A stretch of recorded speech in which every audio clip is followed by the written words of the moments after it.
नमस्कार साथियों, नंदिनी आईएएस के आपके अपने इस YouTube प्लेटफॉर्म पे आप सभी मित्रों का हार्दिक रूप से स्वागत है। साथियों, क्या आप भी उन लाखों युवाओं में से हैं जो दिन रात मेहनत करते हैं आईएएस, आईपीएस, आईएफएस बनने के लिए? क्या आपने भी किताबों के ढेर के नीचे अपने सपनों को रखा है? क्या आपने भी अपने परिवार से दूर रहकर, हर त्योहार अकेले मनाकर, हर नींद, हर आराम को त्याग कर सिर्फ एक सपना देखा है, इस देश का सेवक बनने का सपना? साथियों, तो फिर अब वक्त आ गया है सिर्फ तैयारी का नहीं, बल्कि बदलाव की शुरुआत का। क्योंकि एक ऐसी सच्चाई है जो ना कोचिंग में पढ़ाई जाती है, ना गाइड में मिलती है, ना ही टॉपर्स के इंटरव्यू में बताई जाती है। ये सच्चाई है कि शायद आप फेल इसलिए नहीं हुए क्योंकि आप कमज़ोर थे, बल्कि इसलिए क्योंकि हमारा सिस्टम पारदर्शी नहीं था। और साथियों, अगर ये मुद्दा अब भी हल्के में लिया गया तो न सिर्फ आप बल्कि आने वाली आपकी पीढ़ियां भी अंधेरे में ठोकर खाएंगी।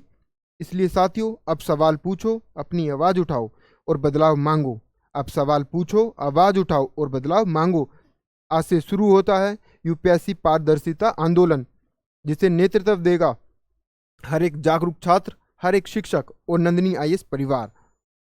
साथियों, यूपीएससी से हमारी सिर्फ 6 मांगे हैं, जो अभी हम आपको एक एक करके बताते हैं। ठीक है, देखिए, सबसे पहले हमारी मांग है जो यूपीएससी से हमारी 6 मांगे आखिर कौन कौन सी है। यूपीएससी पारदर्शिता आंदोलन की 6 ऐतिहासिक मांगे क्या है? नंबर 1, आप देख रहे हैं, परीक्षा के 7 दिन के भीतर, मतलब एग्जाम के 7 दिन के भीतर आंसर की जारी हो। ठीक है फ्रेंड्स। दूसरी हमारी मांग है, रिजल्ट के साथ कैटेगरी वाइज कट ऑफ बताई जाए। ठीक है।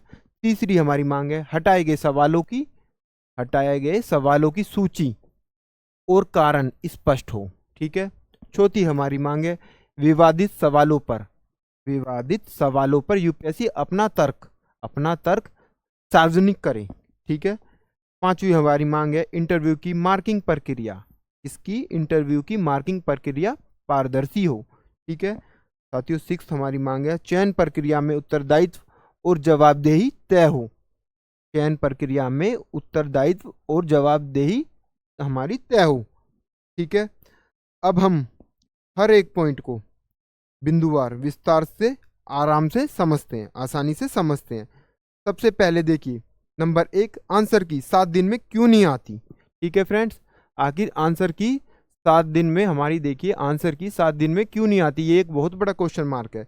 आखिर क्यों? यूपीएससी एक संस्था है जो देश के सबसे होशियार अफसर चुनती है, जिसके पास टॉप टेक्नोलॉजी है, artificial intelligence expert committee, data analyst, सब कुछ है। तो फिर आंसर की क्यों छुपाई जाती है? क्या यह नहीं दिखाता कि या तो आपके पास उत्तर ही नहीं है, या फिर आप जानबूझकर छात्रों से वो उत्तर छिपा रहे हैं?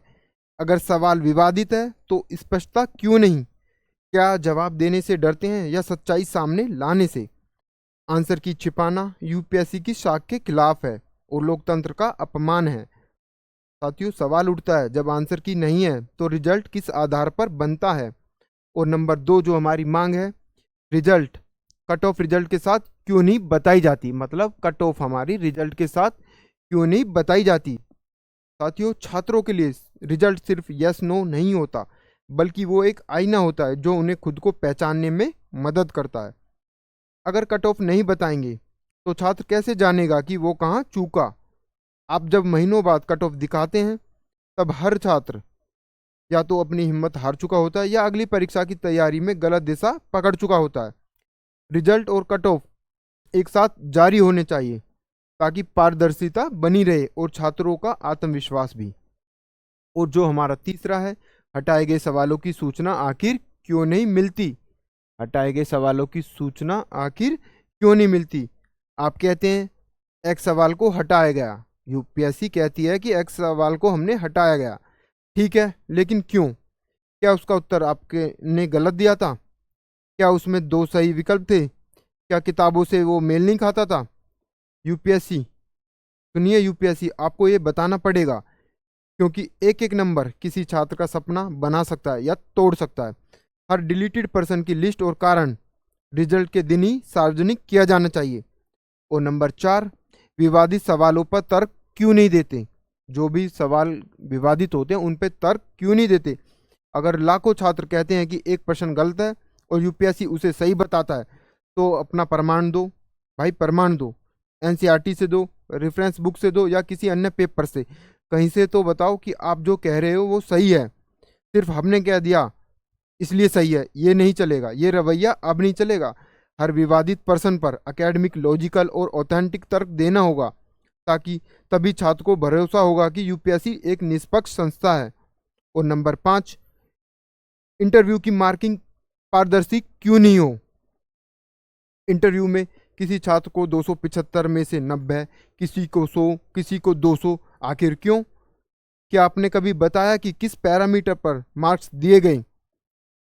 क्या कोई वीडियो रिकॉर्डिंग होती है? क्या छात्र को कोई फीडबैक मिलता है? नहीं। तो फिर छात्र कैसे जानेगा कि वो कमजोर कहाँ था? हमारी मांग है इंटरव्यू की ऑडियो वीडियो रिकॉर्डिंग हो, फीडबैक दिया जाए, मार्किंग के पैरामीटर सार्वजनिक किए जाए, ताकि चयन प्रक्रिया में भरोसा बन सके, ना कि डर। और अंतिम सवाल हमारा, चयन प्रक्रिया में जवाबदेही क्यों नहीं होती? जब छात्र फेल होता है तो समाज, सिस्टम, टीचर सब उसे दोषी ठहराते हैं, पर जब सिस्टम गलती करता है तो कोई सजा नहीं, कोई माफ़ी नहीं, कोई सुधार नहीं। आखिर क्यों? क्या यूपीएससी कभी जवाब देगा कि किसी सवाल की वजह से हजारों छात्रों का सपना टूट गया? अब समय आ गया है कि हर गड़बड़ी के लिए जवाबदेही तय हो। अब ये नहीं चलेगा कि गलती करो और चुपचाप आगे बढ़ जाओ। अब होगा जवाब, सुधार और एक जिम्मेदार परीक्षा प्रणाली। साथियों, अब आगे क्या करें? क्या आप अकेले हैं? नहीं, हर कोने से आवाज़ उठ रही है। आज के दौर में क्रांति तलवार से नहीं, बल्कि आपके फ़ोन, आपके एक मैसेज, आपकी एक कॉल, वीडियो, पोस्ट और कमेंट से हो सकती है। अपनी आवाज़ को सोशल मीडिया पर उठाइए, यूट्यूब में कमेंट करके अपनी बात कहिए, एक्स पे ट्वीट कीजिए, उन टीचर से बात कीजिए जिनकी इलाकों में पहुंच है, उन्हें मजबूर करिए कि वे भी बोले। जब एक आवाज़ हजारों में बदलती है तो संस्था चाहे कितनी भी बड़ी क्यों ना हो, उसे झुकना ही पड़ता है, जैसे कि हमने यूपीएससी सीसेट एग्ज़ाम के वक्त देखा था। और साथियों, आखिर में एक बात याद रखिए, अगर आज आप नहीं बोले तो कल कोई और भी नहीं बोलेगा। और अगर आज आपने सिर्फ सिलेक्शन को मकसद समझा तो कल को सिस्टम आपको ही खा जाएगा। ध्यान रखना, हमारा मकसद सिर्फ यूपीएससी पास करना नहीं है, बल्कि उसे सुधारना भी है। इसी वजह से हम यूपीएससी में एथिक्स भी पढ़ते हैं, ताकि अगले बैच का कोई बच्चा जो ये ना कहे मेरी हार मेरी नहीं थी, बल्कि वो सिस्टम की अंधी गलती थी।